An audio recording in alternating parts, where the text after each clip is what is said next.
वनरक्षक भरती 2024 महाराष्ट्र तर पहा विद्यार्थी मित्रांनो, नवीन वनरक्षक भरतीमध्ये ज्या 1358 जागा ज्या सध्याच्या कंडिशनमध्ये रिक्त आहे, ठीक आहे।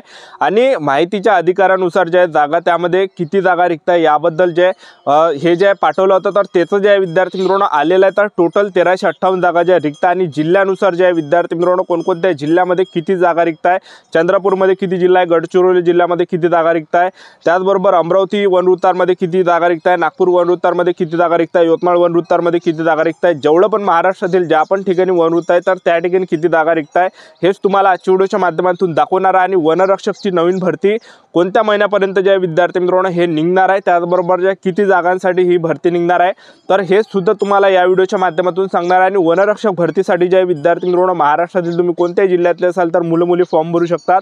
आणि वनरक्षक भरतीमध्ये जे विद्यार्थी मित्रांनो काय काय अटी आणि शर्ती आहे, 12वी आपला सायन्स असलं पाहिजे की आर्ट असलं पाहिजे की कॉमर्स असलं पाहिजे, कोणकोणत्या मुलांना फॉर्म भरता येणार आहे, उंची किती लागते, छाती किती लागते, ग्राउंडला कोणकोणते इव्हेंट आहे, वयोमर्यादा काय, लेखी परीक्षेचा अभ्यासक्रम काय आहे, त्याचबरोबर रनिंगसाठी किती टाइम भेटणार आहे, सिलेक्शन प्रोसेस काय आहे, संपूर्ण माहिती तुम्हाला आजच्या व्हिडिओच्या माध्यमातून वनरक्षक भरतीबद्दल सांगणार आहे। मेन म्हणजे याबद्दल सांगणार आहे हे भरती कोणत्या महिन्यामध्ये निघणार आहे याबद्दल।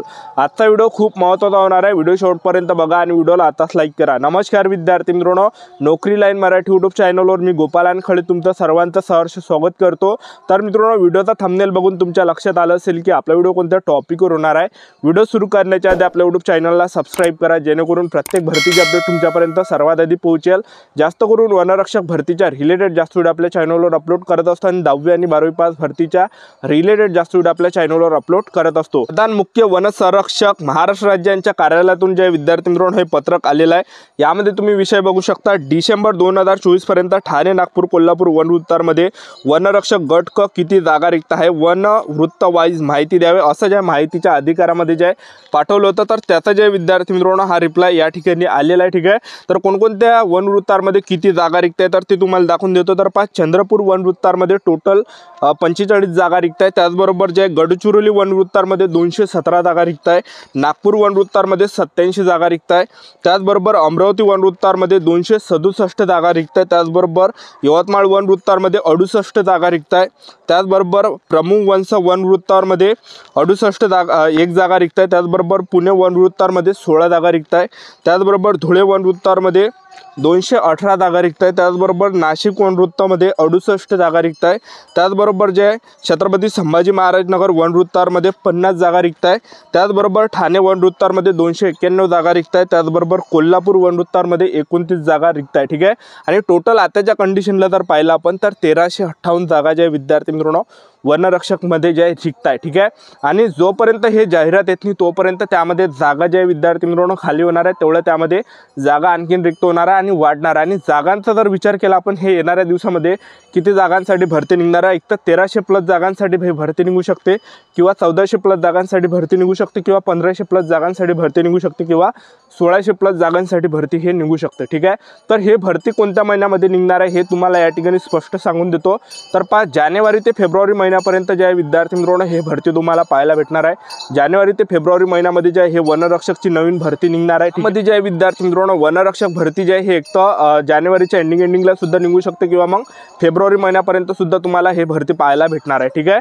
तर पहा विद्यार्थी मित्रांनो, वनरक्षक भरतीमध्ये जे शिक्षण लागते तर वनरक्षक भरतीमध्ये जे शिक्षण लागते हे 12वी पास पाहिजे आपण। आणि महाराष्ट्रातील कोणत्याही जिल्ह्यातील मुलं मुली या भरतीमध्ये फॉर्म भरू शकता। आणि वनरक्षक भरतीमध्ये जर आपण पाहिलं तर यामध्ये सायन्सवाले मुलं फॉर्म भरू शकता, कॉमर्सवाले मुलं फॉर्म भरू शकता, पण आर्टवाल्यांचं कसं तर आर्टवाल्यांना काय आहे 12वीमध्ये तुमचं जर आर्ट असेल, कारण की जास्त मुलं आर्टवाले असते, तुमचा आर्ट जर असेल तर तुम्हाला 12वीमध्ये जे अर्थशास्त्र असला पाहिजे तेव्हा तुम्हाला फॉर्म भरता येते। अर्थशास्त्र जर विषय तुम्हाला नसेल तर भूगोल विषय असेल तर तुम्हाला फॉर्म भरता येते। तर ह्या दोनपैकी जे एक जर विषय तुम्हाला असेल, एक तर अर्थशास्त्र असो किंवा भूगोलचा असो, तर ह्या दोनपैकी एक जरी विषय असेल तुम्हाला 12वीमध्ये तर तुम्हाला जे फॉर्म भरता येते वनरक्षकमध्ये, ठीक आहे। तर हे आहे विद्यार्थी मित्रांनो यामध्ये। त्याचबरोबर वनरक्षक भरतीमध्ये जे वयोमर्यादा 18 ते 27 वर्षापर्यंत वयोमर्यादा, SC/STला 5 वर्ष सूट आहे, OBC कॅटेगरीला 3 वर्षाची सूट आहे।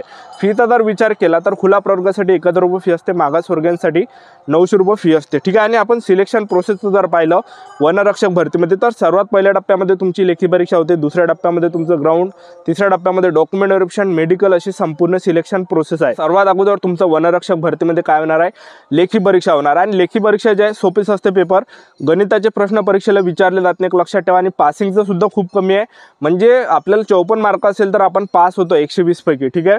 तर परीक्षेमध्ये जे प्रश्न विचारले जाते तर पहा विद्यार्थ्यांकडून TCS कंपनी पेपर घेत असते, ज्यामध्ये परीक्षेमध्ये जे प्रश्न विचारले जाते सामान्य ज्ञानचे 15 प्रश्न, बुद्धिमत्ता चाचणीचे 15 प्रश्न, मराठी व्याकरणचे 15 प्रश्न, इंग्रजी ग्रामरचे 15 प्रश्न, टोटल 60 प्रश्न परीक्षेला विचारले जाते। एका प्रश्नाला 2 गुण असते, तर 120 मार्काचा पेपर असते आणि पासिंग 54 मार्कावर पासिंग यामध्ये असते। कोणती कॅटेगरी असो, तुम्ही SC ST OBC EWS NT VG open SBC SCBC तुम्ही कोणत्या कॅटेगरीचे असाल आणि तुमचे जर समजा 60 पैकी जर आपले 27 प्रश्न बरोबर असेल तर आपण पेपर पास असतो, आपल्याला ग्राउंडसाठी बोलावले जाते, ठीक आहे। एवढी पासिंग खूप कमी या ठिकाणी ठेवण्यात आले आहे, तर सिलेक्शन होण्याचे जास्त चान्सेस आहे, निगेटिव्ह मार्किंग सुद्धा नसते त्यामध्ये, ठीक आहे। तर हे झाल्यानंतर जे आपलं दुसऱ्या टप्प्यामध्ये काय असते विद्यार्थी मित्रांनो, ग्राउंड असते। आपण उंचीचा जर विचार केला वनरक्षक भरतीमध्ये तर पहा पुरुष उमेदवारांसाठी जे उंची लागते तर 163 सेंटीमीटर उंची पुरुष उमेदवारांसाठी लागते, महिला उमेदवारांसाठी उंची 150 सेंटीमीटर लागते, छाती 79 सेंटीमीटर, फुगून 5 सेंटीमीटर भरले पाहिजे। ST कॅटेगरीच्या पुरुष उमेदवारांसाठी 152.5 सेंटीमीटर उंची लागते, महिला उमेदवारांसाठी ST कॅटेगरीचे 145 सेंटीमीटर उंची लागते, छाती 79 सेंटीमीटर, फुगून 5 सेंटीमीटर भरली पाहिजे, तर एवढी यामध्ये उंची आहे, ठीक आहे। तर हे झाल्यानंतर आपलं यामध्ये जे वनरक्षक भरतीमध्ये ग्राउंड असते आणि ग्राउंडचा जर आपण विचार केला तर पुरुष उमेदवारांसाठी 5 किलोमीटर हा रनिंग 5 किलोमीटर रनिंग आहे, हा इव्हेंट आहे पुरुष उमेदवारांसाठी। 5 किलोमीटर रनिंग तुम्ही 17 मिनिटाच्या अंदर आले तर 80 मार्क तुम्हाला भेटणार आहे। जसा 1 मिनिट जरी वाढला तुमचा 10 मार्क तुमचे मायनस या ठिकाणी होणार आहे, ठीक आहे।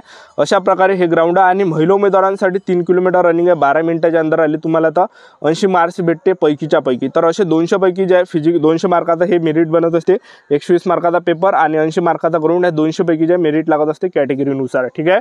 तर आता आपण यामध्ये ग्राउंडचा जर विचार केला तर पहा पुरुष उमेदवारांसाठी 17 मिनिट किंवा त्यापेक्षा कमी आले तर 80 गुण भेटते, 17 मिनिटपेक्षा जास्त पर्यंत 18 मिनिट किंवा त्यापेक्षा कमी आले तर 70 गुण भेटते, 18 मिनिटपेक्षा जास्त पर्यंत 19 मिनिट किंवा त्यापेक्षा कमी आले तर 60 गुण भेटते, 19 मिनिटपेक्षा जास्त पर्यंत 20 मिनिट किंवा त्यापेक्षा कमी आले तर 50 गुण भेटते, 20 मिनिटपेक्षा जास्त पर्यंत 21 मिनिट किंवा त्यापेक्षा कमी आले तर 45 गुण भेटते, 21 मिनिटपेक्षा जास्त पर्यंत 22 मिनिट किंवा त्यापेक्षा कमी आले तर 40 गुण भेटते, 22 मिनिटपेक्षा जास्त पर्यंत 23 मिनिट किंवा त्यापेक्षा कमी आले तर 35 गुण भेटते, 23 मिनिटपेक्षा जास्त पर्यंत 24 मिनिट किंवा त्यापेक्षा कमी आले तर 30 गुण भेटते, 24 मिनिटपेक्षा जास्त पर्यंत 25 मिनिट किंवा त्यापेक्षा कमी आले तर 25 गुण भेटते, ठीक आहे। अशा प्रकारे तुम्ही चार्टवर बघू शकता या ठिकाणी। महिला उमेदवारांचा जर पाहिलं, महिला उमेदवारांसाठी 3 किलोमीटर रनिंग आहे, 3 किलोमीटर रनिंग तुम्ही 12 मिनिट किंवा त्यापेक्षा कमी आले तर 80 गुण भेटते, 12 मिनिटपेक्षा जास्त पर्यंत 13 मिनिट किंवा त्यापेक्षा कमी आले तर 70 गुण भेटते, 13 मिनिटपेक्षा जास्त पर्यंत 14 मिनिट किंवा त्यापेक्षा कमी आले तर 60 गुण भेटते, 14 मिनिटपेक्षा जास्त पर्यंत 15 मिनिट किंवा त्यापेक्षा कमी आले तर 50 गुण भेटते, 15 मिनिटपेक्षा जास्त पर्यंत 16 मिनिट किंवा त्यापेक्षा कमी आले तर 45 गुण भेटते, 16 मिनिटपेक्षा जास्त पर्यंत 17 मिनिट किंवा त्यापेक्षा कमी आले तर 40 गुण भेटते, 17 मिनिटपेक्षा जास्त पर्यंत 18 मिनिट किंवा त्यापेक्षा कमी आले तर 35 गुण भेटते, 18 मिनिटपेक्षा जास्त पर्यंत 19 मिनिट किंवा त्यापेक्षा कमी आले तर 30 गुण भेटते। अशा प्रकारे जे आपल्याला मार्क भेटते तुम्ही चार्ट या ठिकाणी बघू शकता स्क्रीनवर, जेणेकरून तुम्हाला एक अंदाज लागणार आहे आपण किती या ठिकाणी टायमिंग आला तर किती मार्क्स आपल्याला भेटणार आहे। आणि हे सर्व झाल्यानंतर एक आणखीन टेस्ट असते, त्यामध्ये पुरुष उमेदवारांना 25 किलोमीटर पैदल चालावं लागते 4 घंटेच्या अंदर, महिला उमेदवारांना 16 किलोमीटर पैदल चालावं लागते 4 घंट्यामध्ये, ठीक आहे। तर ही होती संपूर्ण महत्त्वाची माहिती। आपल्या YouTube चॅनल सबस्क्राईब करून ठेवा, वेगवेगळे अपडेट तुम्हाला वनरक्षक भरतीबद्दल देत राहणार आहे। आजच्या साठी इथंच थांबतो, भेटूया नेक्स्ट व्हिडिओमध्ये। जय हिंद, जय भारत।